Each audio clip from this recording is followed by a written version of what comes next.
ജഗദ്ഗുരു ശ്രീ മാതാ അമൃതാനന്ദമയി ദേവി 6 വർഷത്തിന് ശേഷം കോഴിക്കോട് വരികയാണ്.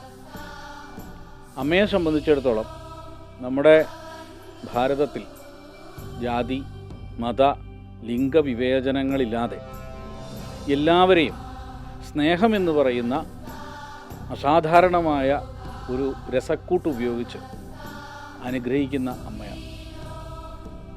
ആ അമ്മയുടെ ഏറ്റവും പ്രധാനപ്പെട്ട കാര്യം പ്രേമമാണ്, സ്നേഹമാണ്. സ്നേഹത്തിൻ്റെ മുമ്പിൽ മറ്റൊന്നുമില്ല. ഞാൻ പലപ്പോഴും അമ്മയുമായി അടുത്തിടപഴകാൻ സാധിച്ച അനുഗ്രഹം കൊണ്ടും അനുഭവം കൊണ്ടും അമ്മയുടെ സ്നേഹം നന്നായി നുകരാൻ കഴിഞ്ഞ ഒരാളാണ്. എനിക്ക് അമ്മ പുരസ്കാരം തന്നു, അതേപോലെ അമൃതകീർത്തി പുരസ്കാരം തന്ന് അനുഗ്രഹിച്ചു.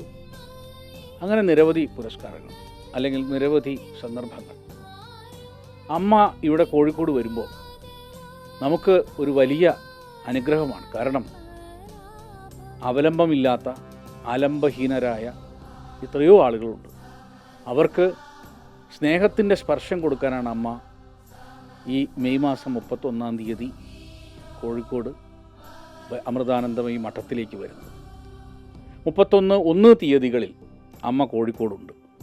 ഈ അവസരം ഒരിക്കലും നിങ്ങൾ കളയരുത്. കാരണം അമ്മയെ കാണാനും അമ്മയുടെ ദർശനം ലഭിക്കാനും അതേപോലെ അത് നിങ്ങൾക്ക് കിട്ടുന്ന അനുഗ്രഹ വർഷത്തെ സ്വീകരിക്കാനും കിട്ടുന്ന അവസരമാണ്. അത് ഒരു കാരണവശാലും ഒഴിവാക്കരുത്. മാത്രമല്ല മെയ് 31 തീയതികളിൽ മലാപ്പറമ്പിലെ അമൃതാനന്ദമയി മഠത്തിലുള്ള ബ്രഹ്മസ്ഥാനത്തിൻ്റെ വാർഷികോത്സവം കൂടി, അവിടെ പ്രതിഷ്ഠാദിന ഉത്സവം കൂടി അതിനോടനുബന്ധിച്ച് നടക്കുന്നുണ്ട്. അതിൻ്റെ കാൽനാട്ട് കർമ്മമെല്ലാം ഇപ്പം കഴിഞ്ഞു. അവിടെ വിവേകാമൃതാനന്ദപുരി സ്വാമികളുടെ നേതൃത്വത്തിൽ അതിഗംഭീരമായ രീതിയിൽ അമ്മയെ സ്വീകരിക്കുന്നതിന് വേണ്ടി കോഴിക്കോട് ഒരുങ്ങിക്കൊണ്ടിരിക്കുന്ന സാഹചര്യമാണ്.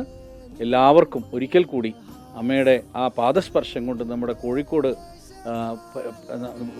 കോഴിക്കോടുണ്ടാവുന്ന ആ പുണ്യത്തിന് നമുക്ക് കാത്തിരിക്കാം. എല്ലാവരും അതിൽ പങ്കെടുക്കുക. നമസ്കാരം.